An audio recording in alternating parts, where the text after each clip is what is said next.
हरिओम नमो नारायणा। पद्मिनी एकादशी व्रत कथा।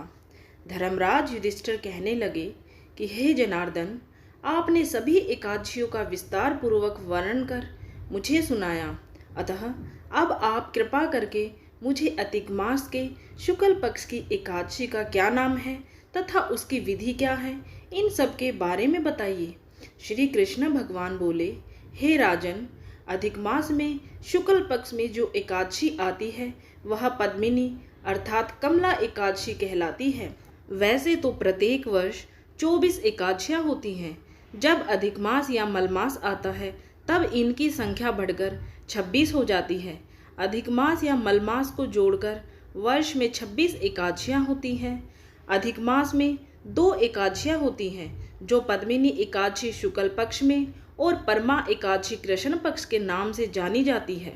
यह एकादशी करने के लिए दशमी के दिन व्रत का आरंभ करके कांसे के पात्र में जौ, चावल आदि का भोजन करें तथा नमक ना खाएं, भूमि पर सोएं और ब्रह्मचार्य व्रत का पालन करें। एकादशी के दिन ब्रह्म मुहूर्त में शौच आदि से निर्वृत होकर दंत धावन करें और जल के 12 कुल्ले करके शुद्ध हो जाएं। सूर्य उदय होने के पूर्व उत्तम तीर्थ में स्नान करने जाएं। इसमें गोबर, मिट्टी, तिल या कुशा व आंवले के चूर्ण से विधि पूर्वक स्नान करें। श्वेत वस्त्र धारण करके भगवान विष्णु के मंदिर जाकर पूजा अर्चना करें। भगवान श्री कृष्ण बोले, पुरुषोत्तम मास में अनेक पुण्यों को देने वाली एकादशी का नाम पद्मिनी है। इसका व्रत करने पर मनुष्य कीर्ति प्राप्त करके बैकुंठ को जाता है, जो मनुष्यों के लिए भी दुर्लभ है। हे राजन, ध्यान पूर्वक इस कथा को सुनो। हे मुनिवर, पूर्व काल में त्रेता युग में हेह नामक राजा के वंश में कृतवीर्य नाम का राजा महिष्मतीपुरी में राज्य करता था। उस राजा की 1000 परम प्रिय स्त्रियां थीं, परंतु उनमें से किसी को भी पुत्र नहीं था जो कि उनके राज्यभार को संभाल सके। देवता, पितृ, सिद्ध तथा अनेक चिकित्सकों आदि से राजा ने पुत्र प्राप्ति के लिए काफी प्रयत्न किए, लेकिन सब ही असफल रहे। तब राजा ने तपस्या करने का निश्चय किया। महाराज के साथ उनकी परम प्रिय रानी, जो इक्ष्वाकु वंश में उत्पन्न हुई राजा हरिश्चंद्र की पद्मिनी नाम वाली कन्या थी, राजा के साथ वन में जाने को तैयार हो गई।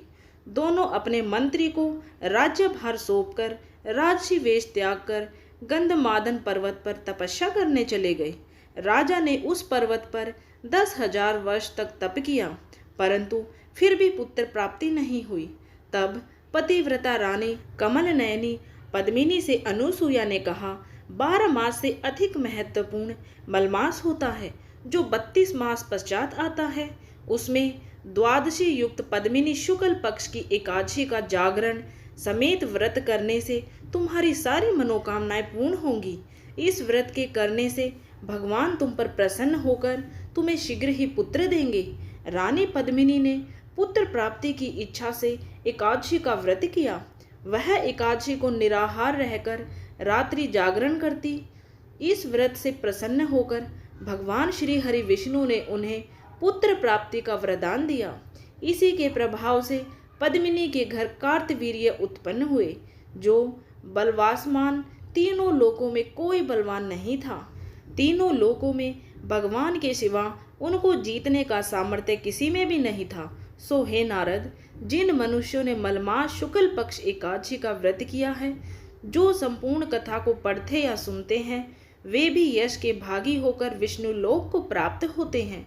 जय श्री हरि नारायण। ओम नमो भगवते वासुदेवाय नमः। अगर आपको ये वीडियो पसंद आई है तो चैनल को लाइक और सब्सक्राइब जरूर करें और वीडियो को ज़्यादा से ज़्यादा शेयर करें ताकि दूसरे लोग भी इस कथा को सुन सकें। वीडियो देखने के लिए आप सभी का दिल से धन्यवाद।